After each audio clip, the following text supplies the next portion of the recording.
اور باری باری تینوں کمروں کا جائزہ لیا۔ اندر چند چارپائیاں، خالی بوریاں، کچھ آلات زراعت اور ایسا ہی کچھ سامان پڑا ہوا تھا۔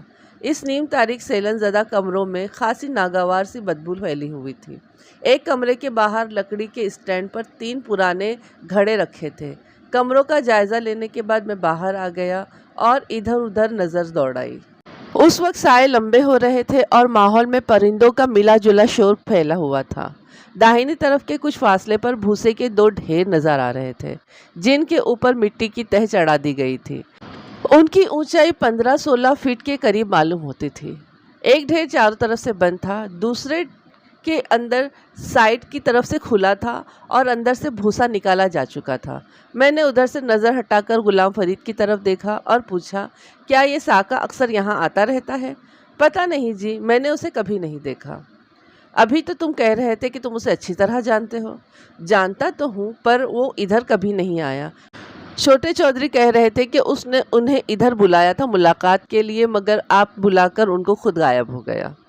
آدمی اچھا نہیں ہے، جدھر جاتا ہے کوئی نہ کوئی خرابی ہو جاتی ہے۔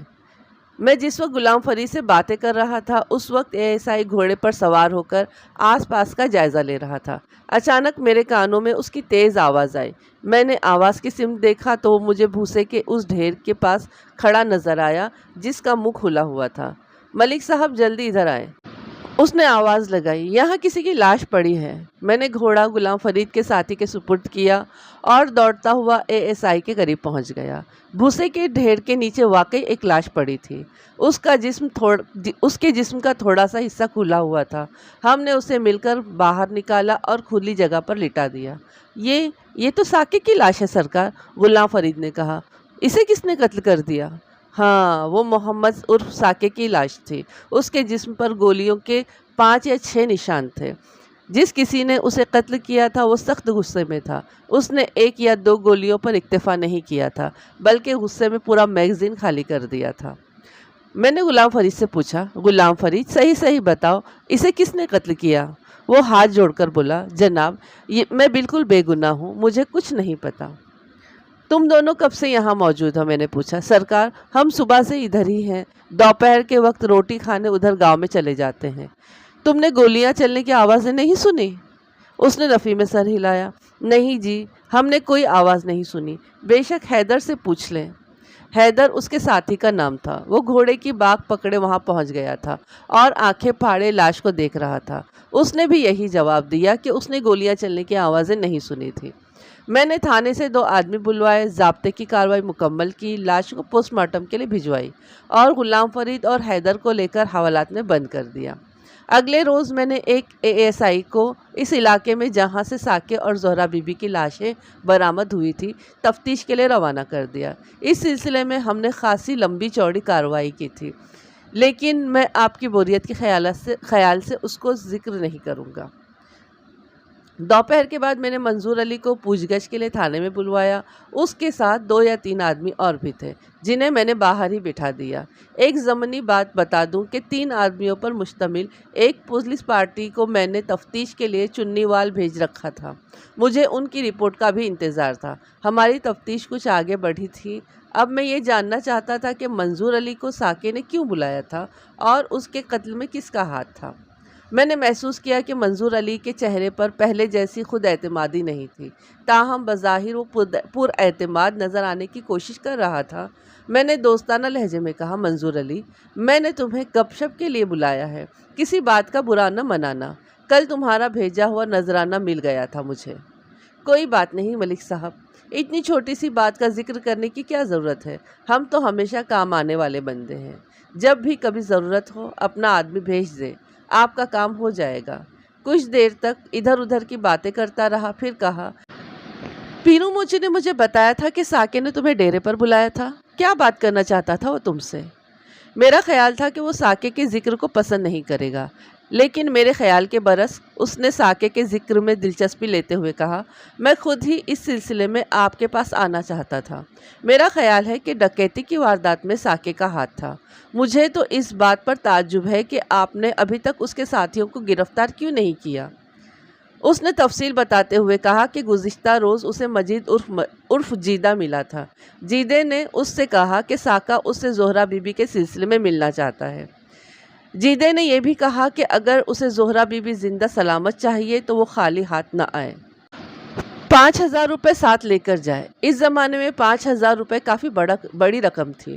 ان دنوں سونا 60-70 روپے تولہ مل جایا کرتا تھا۔ منظور علی نے مجھے بتایا کہ اس نے جیدے کی یہ دھمکی سن کر اس سے کہا، اوئے جیدے، جانتا نہیں میں کون ہوں؟ چودھری منظور علی میرا نام ہے۔ اس علاقے میں ہماری اجازت کے بغیر کوئی مال کا لال پر بھی نہیں مار سکتا۔ ساکے سے کہہ دینا کہ لڑکی کو کوئی نقصان نہیں پہنچنا چاہیے۔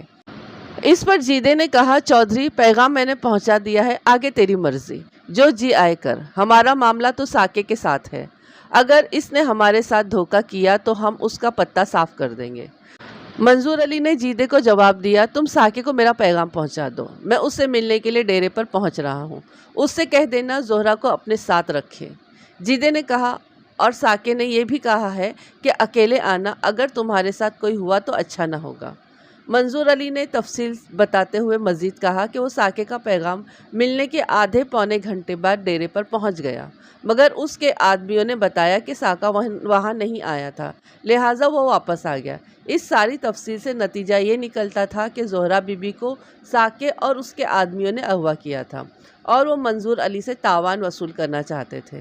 مزید باریکی سے غور کرنے پر یہ بات سامنے آئی تھی کہ لڑکی کو جیدے نے ساکے کی ہدایت پر اغوا کیا تھا۔ ساکے نے اس سے وعدہ کیا تھا کہ وہ اسے اس کام کا معاوضہ دے گا، لیکن ہوا یہ کہ منظور علی کے انکار کی وجہ سے ساکے نے زہرہ کو قتل کر دیا اور جیدے کے ہاتھوں قتل ہو گیا، کیونکہ اس نے جیدے کو طے شدہ معاوضہ نہیں دیا تھا۔ یہ وہ نتیجہ تھا جو منظور علی کے بیان کردہ تفصیل سے نکلتا تھا۔ اب دیکھنا یہ تھا کہ اس میں کتنی صداقت تھی۔ اس نتیجے پر سب سے بڑا اعتراض یہ وارد ہوتا تھا کہ اگر لڑکی کو پیسوں کے لیے اغوا کیا گیا تھا تو اس اغوا کرنے والوں نے بارات کو کیوں نہ لوٹا؟ ان کے پاس زیورات کے علاوہ نقد رقم اور قیمتی سامان بھی تھا۔ منظور علی نے بات ختم کرنے کے بعد جیب سے سگریٹ کا پیکٹ نکالا، ایک سگریٹ خود لیا اور پیکٹ میری طرف بڑھا دیا۔ میں نے بے تکلفی کی فضا قائم رکھنے کے لیے پیکٹ سے ایک سگریٹ نکال لیا۔ اس نے اپنا سگریٹ سلگانے کے بعد لائٹر میری طرف بڑھا دیا اور کہا، ملک صاحب، ہمارے 2 آدمی آپ کے مہمان خانے میں بند ہیں، انہیں چھٹی دے دیں، ان کے بیوی بچے پریشان ہیں۔ فکر نہیں کرو منظور علی، ان کی چھٹی جلدی ہو جائے گی، میں نے کہا۔ میرا خیال ہے کہ واردات ساکے اور جیدے نے کی تھی۔ ساکا تو واصل جہنم ہوا، میں جیدے اور اس کے آدمیوں کو قابو کر لوں، اس کے بعد تمہارے آدمیوں کو چھوڑ دوں گا۔ تمہیں ان کے نام تو معلوم ہوں گے۔ اس نے جیدے کے علاوہ 5 آدمیوں کے نام نوٹ کرا دیے اور تھوڑی دیر بعد رخصت ہو گیا۔ اگلے روز پوسٹ مارٹم کی رپورٹ موصول ہوئی۔ اس رپورٹ کے مطابق زہرہ کی موت ساکے کی موت سے کم از کم 2 گھنٹے پہلے واقع ہوئی تھی۔ میں نے اندازہ لگایا کہ جب منظور علی کو ساکے کا پیغام ملا تھا، زہرہ اس سے 1.5-2 گھنٹے پہلے مر چکی تھی، لہٰذا منظور علی کا یہ کہنا کہ ساکے نے زہرہ کی واپسی کے عوض 5,000 روپے طلب کیے تھے بالکل غلط تھا، لہٰذا باقی ساری باتیں بھی غلط تھیں۔ اس روز ہم نے مجید عرف جیدے کو اور اس کے 2 ساتھیوں سمیت گرفتار کر لیا۔ اس نے میرے سوالات کے جواب میں کہا کہ اسے بارات پر حملے اور اغوا کے بارے میں کچھ علم نہیں، نہ ہی اس نے منظور علی کو ساکے کا کوئی پیغام پہنچایا تھا۔ اس کے خلاف ہمارے پاس کوئی ثبوت نہیں تھا، صرف منظور علی کا بیان تھا، اور اس ایک آدمی کا بیان کافی نہیں تھا۔